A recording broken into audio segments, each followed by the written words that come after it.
பேனா பொறுத்தளவுக்கு நான் இது வரைக்கும் அந்த சூழ்நிலையில எவ்வளோ நண்பர்கள் சொன்னாலும் நான் பேட்டிலாம் கொடுத்தது கிடையாது. இந்த அரசு ஏதாவது தவறு செய்யாமனா அதை சுட்டி காட்டினா தவறை திருத்திக் கொள்ளலாம். வேண்டுமென்றே திட்டமிட்டு எதை எடுத்தாலும் மக்கள் மத்தியில் ஒரு பீதியை உருவாக்குவது, மக்களுடைய உணர்ச்சிகளுக்கு மதிப்பளிக்காமல் ஏதாவது ஒரு தவறான ஒரு குற்றச்சாட்டை இந்த அரசு மீது சொல்வது என்ற திட்டமிட்டே சொல்லிக்கொண்டால் நாங்கள் என்ன பண்ண முடியும்? அரசுக்கு சொந்தமான 66 ஏக்கர்களை கையகப்படுத்தப்பட்டு அந்த பணிகள் இங்கே துவக்கப்பட்டது. குறிப்பாக திட்ட மதிப்பீடு என்று சொன்னால் 44.6 கோடி ரூபாய் திட்ட மதிப்பீட்டில் இந்த பணி துவங்கப்பட்டிருக்கிறது. இது மொத்த பரப்பளவு, இதுக்காக பயன்படுத்துகிற பரப்பளவு 77,683 சதுரடி பரப்பளவு இதுக்காக பயன்படுத்தப்படுகிறது.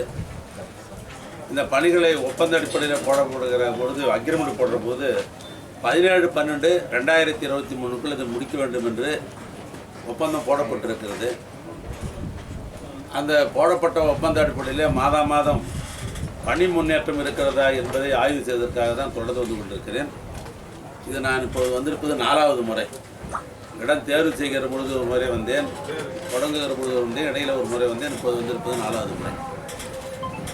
இப்பொழுது பணிகள் ஏறத்தாழ 35% பணிகள் முடிவிட்டிருக்கிறது.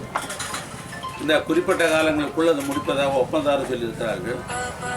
தினமும் அன்றாடம் அந்த பணிகள் செய்கிற பொழுது இதில் பொதுப்பணித்துறை சேர்ந்த தரக்கட்டுப்பாடு அதிகாரிகள் இங்கே உணர்ந்து பணிகளை செய்து கொண்டிருக்கிறார்கள். எனவே தரமான பணிகள் நடைபெற்று கொண்டிருக்கிறது. இதில் குறிப்பாக சொல்ல வேண்டும் என்று சொன்னால், நுழைவு வாயில் வளைவு, காளைகளுடைய சிற்ப பீடம், உட்புற சாலைகள், மழைநீர் வடிகால் வசதி, செயற்கை நீரூற்று மற்றும் புல்தரை பகுதி அமைப்பது, 50,000 கொள்ளளவு கொண்ட குடிநீர் தொட்டி கட்டப்பட்டு அது 2 பயன்பாட்டிற்கு, ஒன்று காளைகளுக்கு கால்நடைகளுக்கு பயன்படுத்துவதற்கும், இங்கே இருந்து இந்த பணிகளை மேற்கொள்கின்ற மருத்துவர்கள், அதே போன்ற பொதுப்பணித்துறை சேர்ந்தவர்கள், சம்பந்தப்பட்ட துறை அலுவலர்கள் அவர்கள் பயன்படுத்துவதற்கு தண்ணீர், ஆக 50,000 கொள்ளளவு கொண்ட மேல்நீர் தொட்டி கட்டப்பட்டிருப்பதை நீங்களே பார்த்து கொண்டிருக்கிறீங்க. அதுமாதிரி காளை உரிமையாளர்கள் வந்து அவங்க ஓய்விடும், ரெஸ்ட் ரூம், காளையை பிடிச்சின்னு வரவங்க அவங்க கூட ஒரு முதலாளிகளுக்கு ரெஸ்ட் ரூம் வேணும் அப்படின்ற அந்த பணிகள். அது போன்ற கால்நடைகள் வந்தார்கள், அது ஓய்வு எடுக்கிறது. ஏன்னா இந்த தென்னக பகுதியிலிருந்து பல்வேறு ஊர்களில் இருந்து பல மாவட்டங்களிலிருந்து காளைகள் வருவதற்கு வாய்ப்பு இருக்கிறது. அந்த காளைகள் ஜல்லிக்கட்டில் கலந்து கொள்வதற்கு முன்னால் அது ஓய்வு எடுப்பதற்காக ஒரு ஓய்விடம். அதுபோன்று தொடர்ந்து மருத்துவ வசதிகள், 2 வகையான மருத்துவ வசதி. ஒன்று, மனிதர்களுக்கு ஏதாவது ஏற்படுமையானால் அவர்களுக்கு மருத்துவம் செய்வதற்கும், கால்நடைகளுக்கு ஏதாவது ஏற்பட்டால் கால்நடை மருத்துவம் ஒன்றும் இங்கே அமைத்து பெருந்து முடிவுபட்டு அந்த பணிகளும் நடைபெற்று கொண்டிருக்கிறது. ஏன்னு சொன்னால், இப்போ மாடு பிடிக்கிற அந்த வீரர்களுக்கு சில நேரங்கள் அவங்களுக்கு சிகிச்சை கொடுக்க வேண்டிய சூழ்நிலை இருக்குது. அதனால தான் 2 வகையான மருத்துவம் இங்கே அமைப்பது என்று அரசு முடிவு செய்யப்பட்டு அந்த பணிகளும் இப்பொழுது நடைபெற்று கொண்டிருக்கிறது. நாம் எதிர்பார்த்த அளவுக்கு மாதம் நான் சொல்கிற அளவுக்கு இந்த மைலேஜ் கரெக்டாக இருக்குது.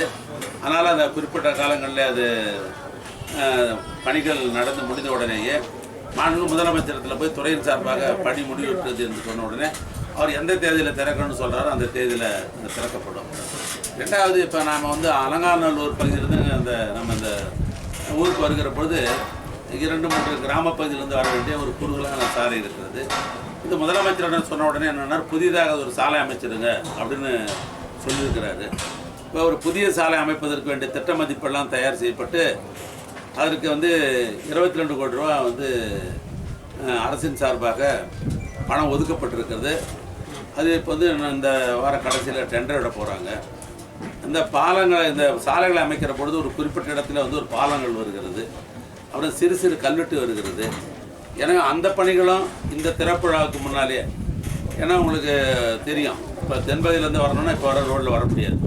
அதனால் முதலமைச்சர் என்ன சொன்னார், அகலமான வந்து ஒரு சாலை அமைக்க வேண்டும் என்று அனுமதி தந்திருக்கிறார்கள். எனவே நெடுஞ்சாலைத்துறை மூலமாக சம்பந்தப்பட்ட பொறியாளர்கள் அந்த பணியில் ஈடுபட்டு கொண்டிருக்கிறார்கள்.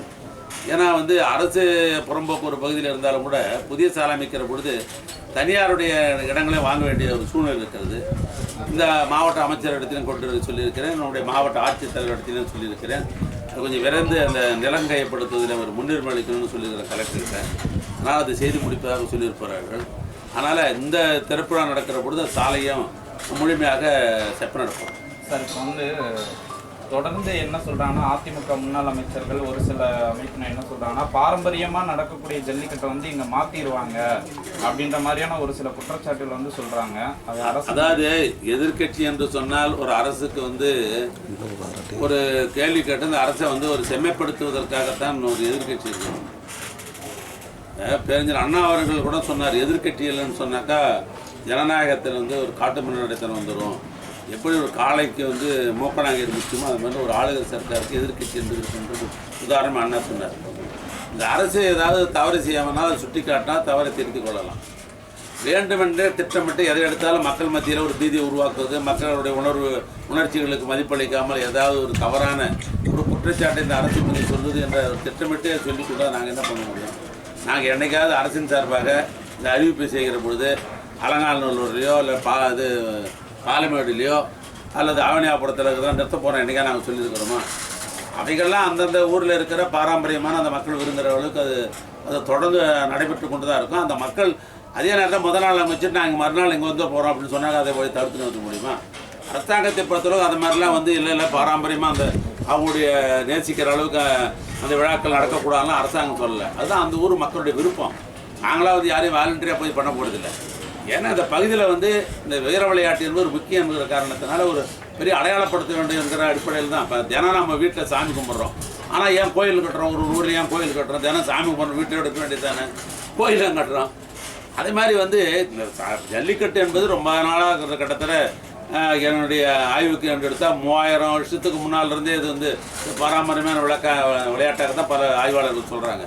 அப்படிப்பட்டதுக்கு இந்த அரசு அந்த பகுதிக்கு முக்கியத்துவம் தர வேண்டும் என்ற அடிப்படையில் தான் இதை நாங்கள் வந்து முதலமைச்சர்கள் அறிவித்திருக்கிறார்கள். ஆனால் இது வந்து மக்கள் விரும்புகிற அளவுக்கு இந்த விளையாட்டுன்றது தொடர்ந்து வந்து நடைபெறதுக்கு வாய்ப்பு இருக்கிறது. ஒரு ஊரில் ஒரு குறிப்பிட்ட அந்த விசேஷத்துக்கு மட்டும்தான் அந்த விளையாட்டு நடக்குது. ஆனால் அதுக்கு பின்னால் வந்து நம்ம நிறைய பேர் வந்து முதலமைச்சர்லாம் சந்தித்து இந்த பகுதியில் இருக்கிற சட்டமன்ற உறுப்பினர்கள், இந்த பகுதியில் அமைச்சர்கள்லாம் வந்து முதலமைச்சர் கேட்டாங்க, இந்த மாதிரி வந்து கொண்டு நீங்கள் எங்கள் ஒரு அடையாளப்படுத்தணும் அப்படின்னு சொன்னபோது தான் முதலமைச்சர் வந்து அதை உள்வாங்கி கொண்டு இந்த இதை ஏற்பாடு பண்ணியிருக்கிறாரு. இதை வந்து மக்கள் பாராட்டுகிறார்கள். எதிர்கட்சிக்காரர்கள் வந்து எப்பொழுதுமே குறை சொல்லி கொண்டு தான் இருப்பாங்க.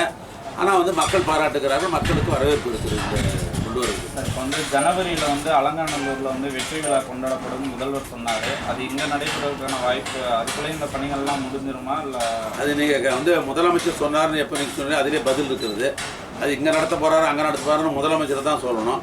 ஆனால் என்னை பொறுத்தளவுக்கு என்னென்னு கேட்டால் நாங்கள் துறையின் சார்பாக பொதுப்பணித்துறை சார்பாக இதை நான் கட்டியிருந்துக்கிறோம். கட்டி முடிச்சுட்டு உடனே வந்து கம்ப்ளீஷன் முடிச்சுட்டு உடனே இது மாதிரி கட்டி முடிச்சுன்னு சொன்னால் முதலமைச்சர் தான் தேதி தருவார். அது அந்த திறப்பு விழாவே வந்து எத்தனை தேதியில் வச்சுக்கிறது, எப்படி வச்சுக்கிறதுன்றது முதலமைச்சர் முடிச்சு. சார், இப்போ அந்த பேனா சிலை விவகாரத்தில் பணிகள்லாம் எப்போது சார் தொடங்கணும்? மெரினாவில் அந்த பேனா சிலை வைக்கிறதா சொல்லியிருந்தாங்களா, அந்த பணிகள் எப்போ தொடங்கும்? ஏன்னா தேர்தல் ஆவணங்கள்லாம் பேனா பொறுத்தளவுக்கு நான் இது வரைக்கும் அந்த சூழ்நிலையிலும் எவ்வளோ நண்பர்கள் சொன்னாலும் நான் பேட்டிலாம் கொடுத்தது கிடையாது. இருந்தாலும் சரி, என்னை கேட்டதுக்காக ஒன்று சொல்கிறேன். இப்போ வந்து முழுமையாக வந்து தேசிய வந்து பசுமை தீர்ப்பாயம் வந்து டெல்லியிலேருந்து அதுக்கு அனுமதி வழங்கிவிட்டது. அனுமதி வழங்கிட்டதாலும் சரி, நாளைக்கு அப்புறம் நாங்கள் ஆரம்பிக்க முடியும். இதில் இடப்பட்ட ஒரு கேஸ் வந்து சுப்ரீம் கோர்ட்டில் போடப்பட்டது. இந்த சுப்ரீம் கோர்ட்டில் அந்த கேஸ் இன்னும் வரல. இப்போ வந்து நேற்று முந்தைய தினம் வந்தது கூட 14ஆம் தேதி அந்த கேஸ் ஹியரிங் தள்ளி போட்டுருக்காங்க. முதலமைச்சர் என்ன நினைக்கிறாருன்னா, முதலமைச்சரை பொறுத்தளவுக்கு இவர் வந்து எதையுமே வந்து ஒரு கான்ட்ராவர்ஷியலாலாம் செய்யணும்னு நினைக்க மாட்டார். மக்களோட உணர்வு புரிந்து கொண்டு எல்லாரும் ஏற்றுக்கொள்ளக்கூடியவர் தான் செய்யணும்னு நினைக்கக்கூடியவர் தான் இந்த முதலமைச்சர். அதனால் சுப்ரீம் கோர்ட்டினுடைய வழக்கு தொடர்ந்து இருக்கிற காரணத்தினால் சுப்ரீம் கோர்ட் நீதிமன்றங்கள் என்ன நீதி வழங்க இருக்கிறாங்களோ அதுக்கு பின்னால் இதுதான் முதலமைச்சரிடத்தில் கலந்து பேசி இந்த திட்டத்தை பற்றி துறையின் சார்பாக பேசப்பட்டு அந்த பணிகள் எப்போது தொடங்கப்படும்ன்றது முதலமைச்சர் தான் கேட்டு சொல்லணும். சார், பொதுப்பணித்துறை சார்பாக அணைக்கட்டுகள்லாம் பராமரிக்கணும் அப்படின்ற ஒரு பேச்சு இருக்குது. அணைக்கட்டு அது வந்து WRD மினிஸ்டர் துறையில் வந்து பொதுப்பணியில் வந்து நீர் மேலாண்மைன்னு ஒரு துறையை வந்து பிரிச்சாச்சு. அதுக்கு மாண்புமிகு அண்ணன் மூத்த அமைச்சர் துரைமுருகன் இருக்கிறாரு. அணைக்கட்டு சம்மந்தப்பட்டது எல்லாம் நீங்கள் அவர்கிட்ட தான் கேட்கணும்.